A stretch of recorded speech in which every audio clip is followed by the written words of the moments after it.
Al-Qaïda a donc un nouveau chef, Ayman al-Zawahiri. Il va diriger une nébuleuse qui a différentes filières dans le monde, et notamment une filière asiatique dont on parle moins.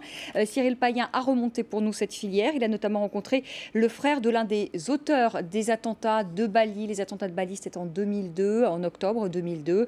Ils ont fait 202 morts. Extrait donc de cette enquête exclusive signée Cyril Payen. La nébuleuse asiatique d'Al-Qaïda est aussi et surtout une question de réseau et de clans familiaux. Il y a les petites mains du terrorisme et puis il y a les meneurs. Pour la première fois, l'un d'entre eux, propre frère des responsables des attentats de Bali, va accepter de parler. Un jour, j'ai demandé à mes frères où aller pour le djihad, en Afghanistan ou en Asie du Sud-Est. Où était le vrai djihad? C'était ma question. Et ils m'ont répondu que le djihad était là où l'on défendait l'islam. Puis ils m'ont donné l'ordre d'aller aux Philippines. Je suis donc parti là-bas pour étendre le domaine de la lutte. Mais si l'occasion s'était présentée dans le cours des événements, auriez-vous pris part aux attentats de Bali?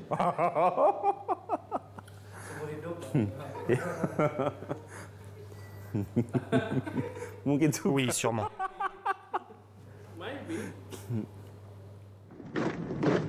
Poser des bombes à Bali, oui, Ali Fauzi ne s'en cache pas, il l'aurait fait. Mais son travail à lui était d'aller ouvrir des camps d'entraînement dans la jungle du sud des Philippines pour l'expansion stratégique de l'international du djihad. C'est là qu'a été planifiée l'opération Bojinka dans les années 90. Faire exploser des avions de ligne lors d'une visite du pape. La théorisation des attentats du 11 septembre. C'est là aussi que l'Amérique a discrètement établi ce qui a longtemps été son deuxième front antiterroriste contre les rebelles kidnappeurs d'Abu Sayyaf. Le groupe Abu Sayyaf n'est rien d'autre qu'une organisation terroriste. Depuis le début, ils ont bénéficié d'un soutien d'Al-Qaïda. Nous savons que c'est le beau-frère d'Oussama Ben Laden qui est venu ici en personne pour mettre en place le réseau. Ensuite, ils ont développé des liens étroits avec la Jemaah Islamiyah, fondée en Indonésie, et dont les cadres principaux sont originaires d'Asie du Sud-Est.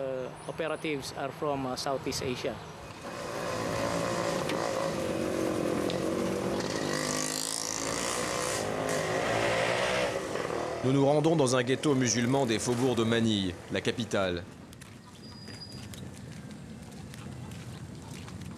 Aux Philippines, la lutte antiterroriste a également donné des résultats. La plupart des chefs du groupe Abu Sayyaf ont été tués. C'est ici que certains d'entre eux ont été enterrés. Je les ai enterrés en martyrs. Oui, ce sont des martyrs. Des héros qu'on a abattus de sang-froid.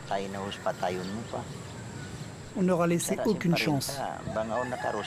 C'est comme si on avait tiré sur un homme à terre, les mains liées dans le dos. C'est inhumain ce qu'ils ont fait. Vraiment inhumain. Les Philippins ne nous laisseront jamais prospérer, nous éduquer. Ils ne nous laisseront jamais en paix. Nous subissons l'oppression contre les musulmans sans pouvoir rien faire. Vous avez devant vous la preuve de notre misère. Le sentiment de discrimination et d'injustice. Sans doute la raison pour laquelle les kidnappeurs d'Abu Sayyaf sont élevés au rang de héros. L'origine aussi d'un profond malentendu. Les Américains, ils peuvent dire ce qu'ils veulent. Ils prétendent avoir gagné la guerre. Très bien, qu'ils le disent. Nous, nous savons que ce sont des menteurs.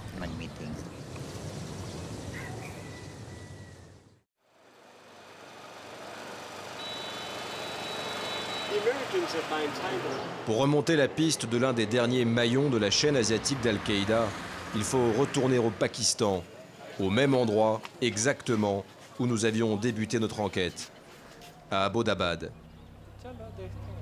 Dans le plus grand secret, c'est en effet le 25 janvier 2011, 4 mois avant Ben Laden, qu'a été capturé l'homme le plus recherché d'Asie du Sud-Est, le terroriste Abdul Ghani, alias Omar Patek. Umar Patek est l'un des cerveaux des attentats de Bali. C'est l'un des chefs de la Jamaah Islamiyah. Il a mis sur pied des camps d'entraînement aux Philippines après avoir dû quitter la frontière pakistano-afghane. Umar Patek est l'un des piliers de tout le mouvement. Il a bénéficié de contacts pakistanais à Jakarta qui étaient très clairement des messagers d'Al-Qaïda. En août 2010, il a pu quitter l'Indonésie avec un faux passeport, mais avec un vrai visa pakistanais. C'est ainsi qu'il a pu rejoindre la ville de Lahore, puis finalement Abbottabad, la ville où a été tué Ben Laden. Les Américains nous disent qu'il s'agit d'une simple coïncidence.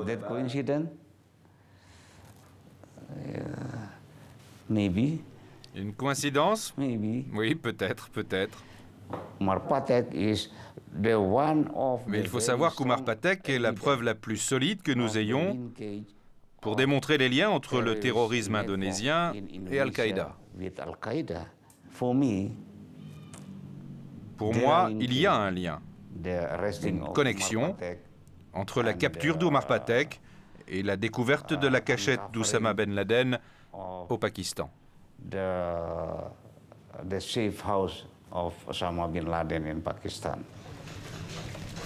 La mondialisation du djihad, l'invention des franchises d'Al-Qaïda, aurait-il été le piège qui se serait finalement refermé sur son instigateur? Le fil d'Ariane au cœur du labyrinthe terroriste qui aurait permis de remonter jusqu'à Ben Laden après 10 années de traque. Voilà, et vous pouvez voir l'intégralité de ce document exclusif ce soir sur notre chaîne à partir de 22h15, heure de Paris. Roland Jacquard, peut-être une réaction à ce document qu'on vient de voir. Pour vous aussi, il y a un lien très clair entre la capture d'Umar Patek, donc cet Indonésien, et la mort d'Oussama Ben Laden. À mon avis, oui, il y a un lien. Je pense que le responsable de la lutte antiterroriste indonésien veut le dire sans trop le dire. Mais je pense qu'il y a un lien. Patek était très très recherché par non seulement les Indonésiens, mais par les Américains pour une raison autre. C'est qu'il était très lié à un groupe que les Américains recherchent depuis très longtemps, qui s'appelle le groupe Imbali. Ce sont des Indonésiens qui cherchent à fabriquer la première bombe chimique ou biologique pour Al-Qaïda. Et Patek devait être un de ceux qui devait trouver des gens pour des opérations suicides. Donc les Américains, et c'était pour eux une cible très importante. Ouais, il parle de labyrinthe, Cyril Payen. Jean-Pierre Mileli, on en parlait tout à l'heure aussi avec Roland Jacquard. On a beaucoup parlé, et notamment avec Mohamed Sifawi tout à l'heure, de la doctrine d'Al-Qaïda, la doctrine d'Ayman al-Zawahiri. Maintenant, est-ce qu'il va pouvoir reprendre la main sur l'opérationnel? Ce qu'on disait d'ailleurs qu'Oussama Ben Laden avait perdu la main, tout à l'heure je parlais de ces différentes filières, avait perdu la main sur l'opérationnel. Est-ce que Ayman al-Zawahiri va pouvoir reprendre la main sur l'opérationnel? À vrai dire, je ne peux pas le prédire ni le deviner. Je voudrais toutefois insister sur le fait que cette doctrine, c'est ce qui fait que des jeunes de tous les pays du monde, pour peu qu'ils soient musulmans, et ça peut aussi être des jeunes Français qui partent s'entraîner en Orient et qui ensuite meurent dans un attentat suicide, par exemple. Eh bien, ils partagent tous cette valeur et ils sont tous convaincus de la validité de cette doctrine qui pourrait se résumer peu ou prou à la nécessité de faire un djihad pour défendre la cause musulmane dans le monde. Que les musulmans soient des minoritaires, comme on l'a vu dans certains pays, ou qu'ils soient majoritaires, mais qu'ils s'estiment spoliés de leurs droits, ou que simplement ils veulent restaurer une espèce de primauté ou de fierté de l'islam tel qu'ils la conçoivent. Et je voudrais insister sur le fait aussi que des personnages tels que Oussama Ben Laden et Ayman Zawahiri ne sont pas des marginaux, ce sont des gens qui ont connu des revers dans leur carrière, pour ainsi dire, mais ce ne sont pas des marginaux. Ben Laden, fils d'un des plus grands entrepreneurs du BTP en Arabie Saoudite, proche de la famille royale. Zawahiri, comme l'a dit Mohamed Sifawi, issu de la bourgeoisie, dont le grand-père était le premier secrétaire de la Ligue arabe, qui donc a traité, pour ainsi dire, la guerre de 48 avec la création de l'État d'Israël. Et donc on voit comment le grand-oncle a traité la question palestinienne en termes purement nationalistes, mais avec un fond musulman, et comment le petit-neveu traite la même question d'un point de vue purement islamique. Donc je voudrais insister sur le fait que ce corps de doctrine, ce n'est pas un jeu intellectuel. Un jeu intellectuel, c'est ce qui explique aussi l'adhésion. C'est ce qui explique aussi qu'on peut avoir 25 ans et qu'on décide de mourir à Londres, à Bali ou que sais-je ailleurs pour cette cause. Donc c'est quelque chose de très palpable. Ensuite, il y a les questions de terrorisme ou de contre-terrorisme qui ne sont pas négligeables, mais qu'on ne comprendrait pas si on n'avait pas cette assise qui fait que le phénomène est international et qu'il est lié de manière intrinsèque à la religion musulmane. Mathieu Mabin, est-ce qu'il va reprendre la main sur l'opérationnel? Encore une fois, c'est difficile à dire. Il faut se souvenir de ce que disait l'administration Bush au moment où le président Bush a quitté la Maison-Blanche à l'arrivée du président Obama. L'analyse du directeur de la CIA de l'époque, c'était Al-Qaïda est exsangue. Les leaders d'Al-Qaïda, aujourd'hui, ne sont plus préoccupés que par la gestion de leur propre sécurité, de leur propre survie. C'est là-dessus qu'on est resté quand même. Moi, j'ai un peu de mal à croire qu'Al-Qaïda ait eu le temps et l'énergie et la possibilité de retisser des réseaux financiers, même de retisser des réseaux de recrutement. La perception qu'on a d'Al-Qaïda aujourd'hui, alors sous Ben Laden ou sous al-Zawahiri, c'est que c'est effectivement cette impulsion, ce que vous décrivez tous très bien, cette doctrine qui est disponible, qui est consultable en ligne, tout simplement, par quiconque veut s'opposer à l'ennemi désigné. Ce qu'on entend dans la bouche d'al-Zawahiri... Mais nous, ce qui nous intéresse aujourd'hui, c'est est-ce qu'il va y avoir plus d'attentats terroristes? Voyez, sortons un peu de la doctrine et Roland Jacquard. Tout dépend de l'impact des déclarations et de la doctrine, en réalité. Tout dépend aussi du comportement des Américains sur la scène internationale. Tout dépend de la capacité des Américains à résoudre la crise en Afghanistan, à cesser de réveiller des antagonismes un peu partout dans le monde arabe ou dans le monde musulman. Moi, je crois que la principale claque que va prendre Al-Qaïda, ce sont ces révolutions arabes auxquelles on a assisté et auxquelles elles n'ont absolument pas été invitées. Je voudrais un petit peu, peut-être pour animer notre débat aussi, m'inscrire en faux sur concernant cette vision des choses, car vous l'avez dit, ce sont des gens qui ont une vision stratégique. Certes, on a des régimes arabes qui s'écroulent, qui étaient curieusement les fleurons de l'anti-islamisme. C'était les régimes qui, tant en Afrique du Nord que peut-être demain en Syrie, qui étaient des régimes que l'on présentait comme laïques. Maintenant, il reste à faire une analyse aussi de cette laïcité arabe. Mais quoi qu'il en soit, Ben Ali, Moubarak et peut-être demain Al-Assad étaient des fleurons de l'aile opposée à l'islamisme. Il n'est pas du tout sûr que ce printemps arabe soit le rideau d'Al-Qaïda. Il se pourrait très bien que cette organisation connaisse un regain de vitalité du fait de ce printemps arabe. Du moins, en tout cas, je ne l'exclus pas. En tout cas, pour le moment, Al-Qaïda n'a pas été invité à la fête, clairement pas. À l'exception peut-être du Yémen, mais sous l'impulsion du gouvernement yéménite qui entretient soigneusement cette appellation Al-Qaïda sur son propre territoire, mais pour résoudre ses problèmes internes, finalement. Roland Jacquard, on arrive bientôt au terme de cette émission. Je vais aussi donner la parole, Mohamed Sifawi. Est-ce qu'on peut craindre une recrudescence des attentats terroristes? On a vu un attentat à Marrakech, place Jemaa Efna, il n'y a pas très longtemps. Alors, on ne sait pas, hein, il n'a pas été revendiqué par Al-Qaïda. C'est encore assez trouble. Est-ce qu'on peut... Ce qui n'est pas connu, je peux dire, sur l'attentat de Marrakech, c'est que la DST marocaine, ils ont récupéré une vidéo que le kamikaze avait enregistrée donc avant de se faire sauter. Dans cette vidéo, ça rejoint les problèmes quand même de doctrine, comme quoi ils sont très importants pour les jeunes en tout cas. C'est que dans cette vidéo, il exprime, il dit je vais me sacrifier. Alors il mélange tout, le Caucase, les révolutions arabes, Ben Laden, il mélange tout, mais c'est quelqu'un qui a été manifestement endoctriné, pour prendre un terme tout à fait simple. Mais pour répondre à votre question qui est quand même importante aujourd'hui, pour savoir s'il y a des risques maintenant accrus d'attentats terroristes avec Zawahiri, oui, pourquoi? D'abord parce qu'il va falloir, dans ce monde-là, qui n'est pas le même que le nôtre, comme le disait Mohamed Sifawi tout à l'heure, il va falloir venger Oussama Ben Laden. Parce qu'il faut absolument que vis-à-vis des troupes, et notamment des jeunes, il faut recruter, il ne faut pas qu'ils pensent qu'avec la mort d'Oussama Ben Laden, l'organisation est terminée. Donc ils vont chercher à faire des attentats. Alors maintenant, c'est là où l'opérationnel devient important.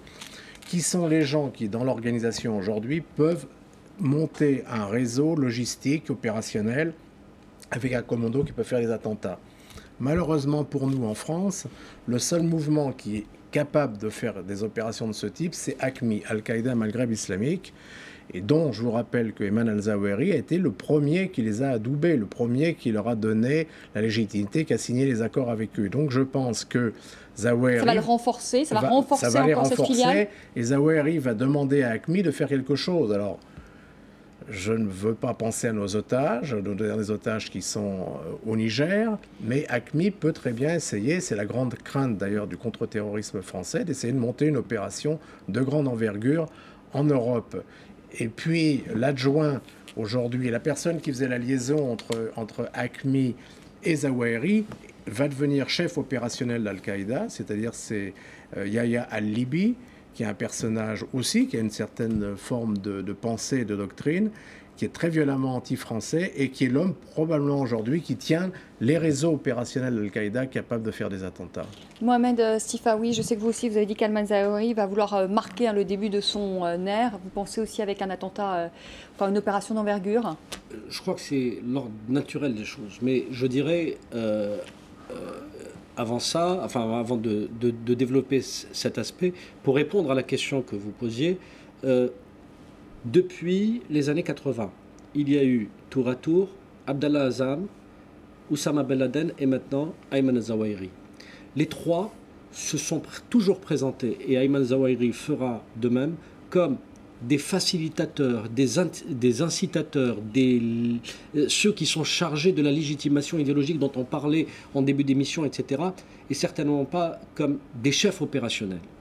Alors, ce qu'on peut observer, quand, par exemple, on discute avec... enfin, j'ai eu l'occasion de discuter avec des idéologues proches de Ben Laden, y compris au Pakistan, on saisit la chose suivante. C'est ce qui les intéresse avant tout, c'est de voir des attentats se faire. Qu'ils soient eux derrière directement, c'est possible, mais que des gens prennent l'initiative, qu'un jeune endoctriné via Internet, comme vous le disiez très bien tout à l'heure, ou qui s'auto-conditionne, qui va peut-être avec un groupe d'amis fabriquer une bombe artisanale et se faire exploser, ça leur fera plaisir.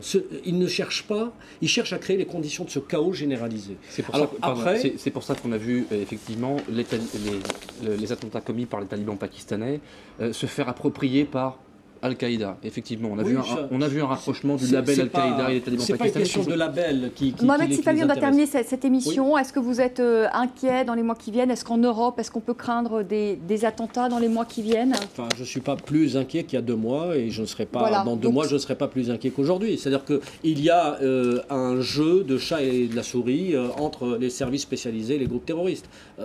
Voilà. Jean-Pierre Minelli, un mot. Vous pensez qu'on peut s'attendre à des attentats en Europe dans les mois qui viennent? Sans aucun doute, je souscris à ce qui vient d'être dit. Il n'y a rien de nouveau sous le soleil d'Al-Qaïda, pour ainsi dire. C'est pas parce qu'aujourd'hui c'est Ayman al-Zawahiri qui est la tête donc, de cette nouvelle organisation finalement que les choses changent. À vous entendre.